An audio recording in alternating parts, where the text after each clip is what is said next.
parler d'Ithac, notre dernière pièce au programme de cette soirée. J'ai le plaisir d'accueillir cette fois Nouvelle Claque. Bonsoir. Bonsoir. Bertrand. Bonsoir. Et Titi Katiam. Bonsoir. En voilà une qui semble faire la tournée de nos théâtres nationaux. Après What If They Went to Moscow au Théâtre de la Colline, puis La Règle du jeu à la Comédie Française, on la retrouve cette fois au Théâtre de l'Odéon. Je parle bien sûr de Christiane Jataï. Pour sa première création en tant qu'artiste associée à l'Odéon, elle s'attaque à l'Odyssée d'Homère pour créer Ithac, spectacle en français et en portugais dans lequel il est question d'exil, d'odyssée, de lignes de partage et d'imagination. Sur Twitter, Olivier Hubertali dit « Avec Ithac, la brésilienne Christiane Jataï livre 6 comédiens à la cruauté des fêtes et des guerres et poursuit son exploration poétique ciné-théâtrale au travers d'une superbe scénographie. » Nouvelle Claque, tu partages cet avis ? Très beau tweet, oui, je partage cet avis. Soyons clairs dès le départ, je pense que c'est une pièce qui divise beaucoup. Le dispositif, certes, est complexe et ce n'est pas du théâtre de texte dans le sens où bien chercher, c'est plus l'expérience et c'est sur ce que la personne qui vient voir cette pièce va projeter. Et moi, en fait, ça a marché. Ça n'avait pas marché avec La Règle du jeu, absolument pas. Je m'y étais pas retrouvée.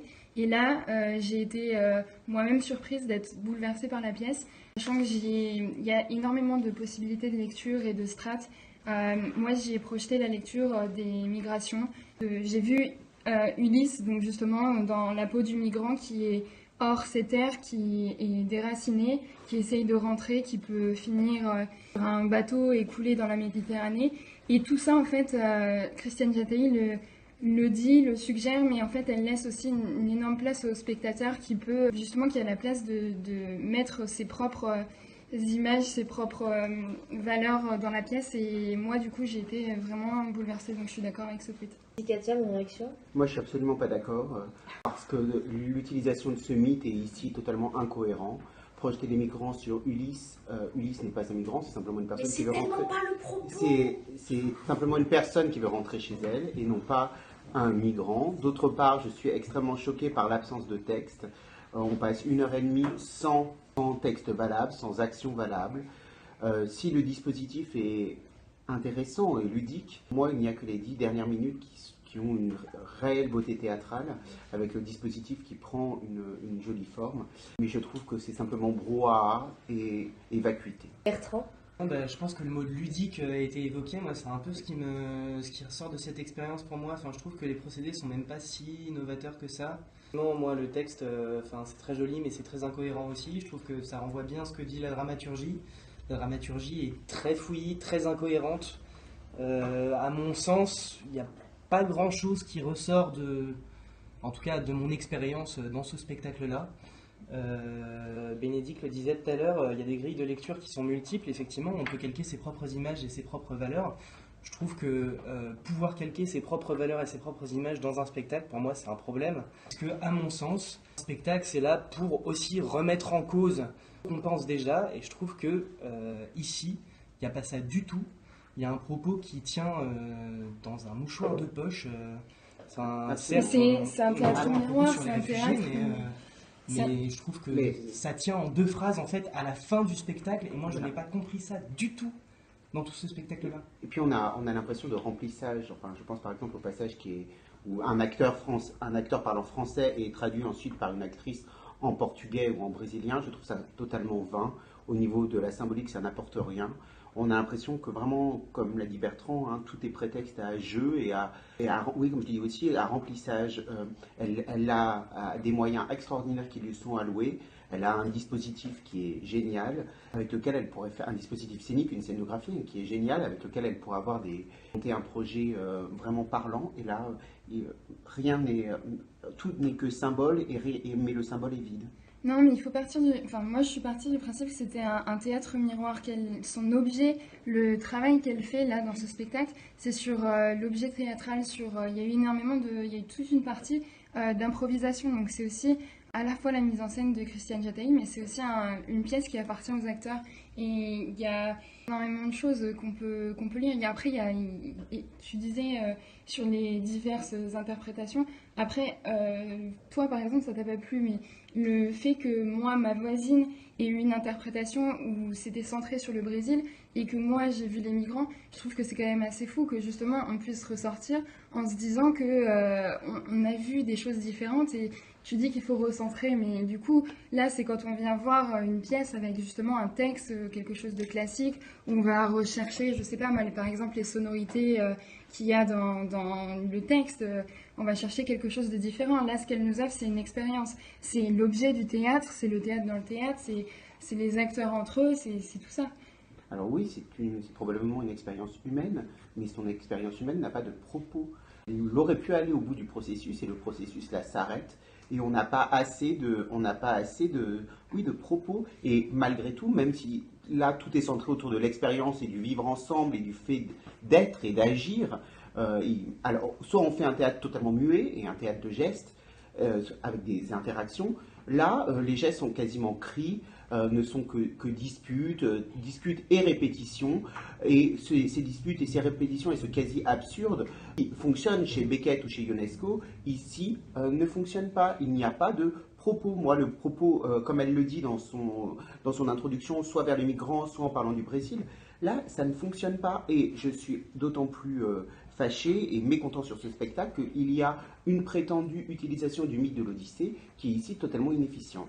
Mais énormément de force aussi sur tout ce qui est le dispositif graphique dans la troisième partie, quand on a ces gros plans et que justement on a bien compris que Christiane Jataï aimait utiliser le cinéma tout le temps, et là, pour moi, ce n'est pas parlant. Mais moi, je suis d'accord sur la règle du jeu, j'avais pas du tout accroché. Mais là, en fait, tu vois, d'avoir ce gros plan sur les visages et de voir la souffrance et de voir quelque chose, en même temps, en ayant la vision globale, en voyant les acteurs sur scène, en voyant les autres se déplacer, moi, c'est quelque chose, oui, qui m'a touché, qui a touché quelque chose.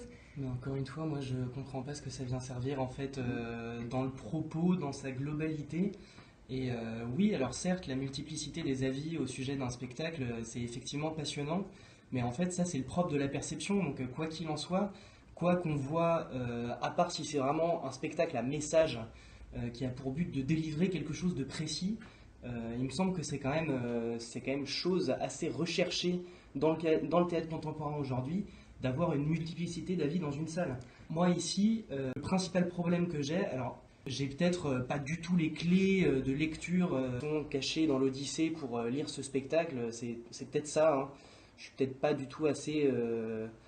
j'ai peut-être pas assez bûché mon Odyssée avant d'aller voir ce spectacle, mais je trouve que justement c'est un problème en fait que le message soit aussi abscon, obscur, hermétique. Mais il n'y a pas ce message-là dans l'Odyssée, moi qui le maîtrise plutôt bien, là il n'y a pas ce message-là dans l'Odyssée. Voilà, donc clairement elle se sert l'Odyssée porte sur la nostalgie, là il n'y a pas de nostalgie, comme l'a dit Nouvelle Claque, elle porte sur la question de la migration, sur la question de l'étranger. Ulysse n'est pas un étranger, il essaie de rentrer chez lui. Et après il y a aussi, si on part par exemple sur l'interprétation avec le Brésil, donc quand elle fait le parallèle avec ce qui s'est passé avec le président Lula, on a des interventions excellentes. Oui, on a des interventions parasites, en fait ça fait beaucoup réagir, et tous les chroniqueurs et chroniqueuses se sont battus pour parler de la pièce ce soir, donc on peut les convier si elles souhaitent réagir. Mordu de théâtre, théâtre côté cœur, si vous avez quelque chose à ajouter, venez au micro. Non, vous n'avez plus rien à dire finalement. Bon, on va. Non, mais alors une question, est-ce qu'un théâtre qui fait réagir n'est pas suffisant? C'est pas une préposition suffisante pour Mais le problème, c'est que, moi, en ce qui me concerne, ça m'a pas fait réagir. C'est ça le truc. Ça me fait pas réagir du tout. L'ennui arrive très rapidement quand même. Moi, je me suis vraiment ennuyé en fait. C'est très joli, hein, mais je me suis ennuyé quoi. Joli, je ne sais pas. Oui, si, oui, moi je trouve ça. C'est joli. Oui, c'est joli et il y a un aspect ludique, mais les deux premiers tableaux tournent rapidement à vide. Oui, complètement. Le quatrième mur souhaite réagir? Non? Moi, je rejoins un peu ce qu'a dit Bertrand. Alors, c'est vrai que il y a beaucoup de... Enfin, je fais la synthèse. Il y a beaucoup de moyens et c'est très... Moi, je me suis laissée piéger. J'ai adoré me lever, changer de côté, etc. J'ai trouvé ça très marrant, comme une vraie aventure. Mais effectivement, il n'en reste rien. C'est-à-dire, c'est de la forme, du formalisme. Il y a de l'argent qui dégouline, c'est le cas de le dire, parce qu'il y a de la flotte partout. Mais en réalité, il n'en reste rien. Et moi, ce qui m'a gênée, c'était que effectivement chacun projette son petit truc, donc c'est très narcissique. Et pour moi, dans le théâtre, en sortant, même s'il y a différents points de vue, il doit quand même y avoir un message fédérateur ou quelque chose qui rassemble les gens. Et là, j'ai trouvé que c'était des petits miroirs individuels, j'ai trouvé ça fondamentalement égoïste, mais j'avais trouvé la même chose dans la règle du jeu. Hein, bon. Et pour moi, ça a un petit côté, je vous flatte dans ce qui vous fait plaisir, donc c'est un petit côté, je vais le redire, onaniste, qui finalement me déplaît dans le cadre d'une aventure théâtrale. Voilà, c'est tout, je me tais. Mais je trouvais qu'effectivement, le côté multiplicité des lectures, je trouve ça assez passionnant, mais quand il y a un propos qui est radical, pour que chacun puisse venir s'y nicher et lutter avec si nécessaire, mais là, le propos n'est pas radical du tout, en fait. Et puis on se questionne quand même fortement sur la présence du tableau Calypso-Ulysse. Encore le retour d'Ulysse à Ithaque peut être intéressant, mais Calypso-Ulysse, moi j'ai absolument pas vu l'intérêt. Merci, vous avez... Et oui, j'étais d'autant plus mécontent que on a une pièce qui utilise un mythe de l'Antiquité et qui a débauche de moyens pour rien en faire. Et cela me rappelait justement l'Iliade au théâtre de la Bastille, qui avec rien recréé à la fois toutes les valeurs d'Homère et véhiculer un message. Si je peux juste rajouter un truc sur le lien entre donc, ce qu'a voulu faire Christiane Jataï avec Ulysse et l'Odyssée. Moi, c'est pas ma lecture, c'est une lecture qui m'a été expliquée parce que je l'ai pas vue avec le rapport avec le Brésil. C'est que par exemple, donc en faisant le rapprochement avec ce qui s'est passé et la destitution de la présidente et maintenant l'emprisonnement de Lula, en fait il y a aussi donc tous les sénateurs corrompus du Brésil qui représentent dans la pièce d'Ithaque les prétendants qui sont là, qui sont derrière Pénélope et qui attendent de pouvoir reprendre le pouvoir. Et ça, c'est une des lectures, tu vois. Ah oui, mais bon, il faut nous donner quelques clés. Là, un petit bout de Brésil, moi, à l'intérieur. Oui, si elle veut... Et intéressez-vous un peu à la politique internationale. Gentil, vas-y, rejoins-nous. Encore faut-il, oui, on veut bien avoir des lectures, et là, la lecture est, pourquoi pas, efficiente. Mais on n'a pas ces clés-là dans le spectacle. C'est pas parce qu'ils disent 3 mots en portugais ou en brésilien que la pièce est brésilienne et traite du Brésil. Le problème, c'est qu'effectivement, on peut interpréter comme ça de 1000 manières, mais on peut trouver des bouts de ficelle partout. Mais il y a un moment où, enfin, je veux dire, quand il y a un manque de cohérence dramaturgique... On pourrait avoir très bien aussi ça sur la place des femmes. Hein. Les femmes malmenées, les femmes abandonnées, à la fin les femmes traînées en sirène comme des objets. Merci, ça va être le mot de la fin sur cette pièce. Vous avez jusqu'au 21 avril pour aller voir ou revoir Ithaque, conçu par Christiane Jataï aux ateliers Berthier du Théâtre de l'Odéon. Allez-y, allez-y. Et la pièce reviendra à l'automne de toute manière au 104. Merci pour cette précision. En attendant, les représentations à l'Odéon ont lieu du mardi au samedi à 20h et le dimanche à 15h. C'était la dernière pièce au programme de cette 12e émission de Radio Mortimer. Bertrand, avant de clôturer l'émission, tu voulais partager un coup de cœur ? Ouais, moi je suis un grand malade, j'ai même 2 coups de cœur.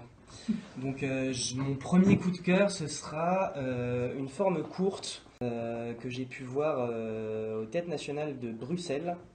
Donc c'est une forme qui s'appelle Mes bras connaissent, mise en scène et écrite par Antonin Génie. Développe tout un univers en fait avec plein de personnages très bras cassés. C'est assez étonnant, ça se passait en fait en coulisses de la grande salle et c'est que des personnages qu'on entend parler en partie de loin. Enfin, on se sent complètement en périphérie de l'action. Du coup, c'est vraiment très drôle. C'est très étonnant. Je trouve que le travail était vraiment assez épatant. Il arrive à développer un univers en 25 minutes, quelque chose comme ça. Et alors, il va créer un spectacle bientôt, cette fois-ci une forme longue, donc, qui j'espère sera tourné à Paris. Mon deuxième coup de cœur, un spectacle de danse. J'ai vu au Théâtre du Cormier à Cormeilles-en-Parisis. Donc c'est un spectacle d'Amala Dianor qui s'appelait Manrek Extension, donc 2 formes courtes. Une forme courte qui est un solo et une forme courte qui est un duo avec B-Boy Junior, donc un breakdancer. Et là pour le coup, je vais pas vous en dire plus que ça parce qu'en fait, c'est un danseur qui est très très aérien, très étonnant, très doux. Je trouve que c'est un beau moment, c'est très beau à voir en fait. C'est vraiment très chouette.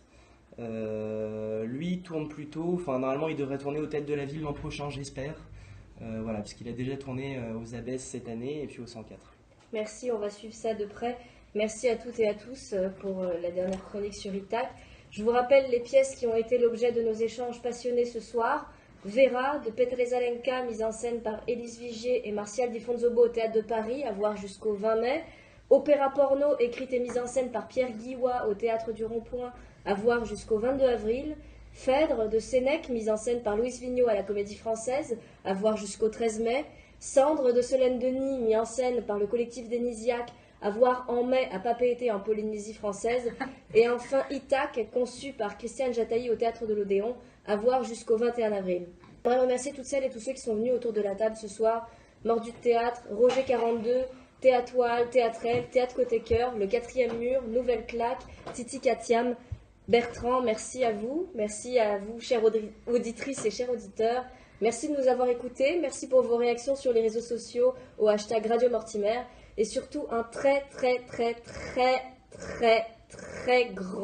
grand merci au Théâtre de la Colline à Paris pour sa générosité et pour son accueil ce soir.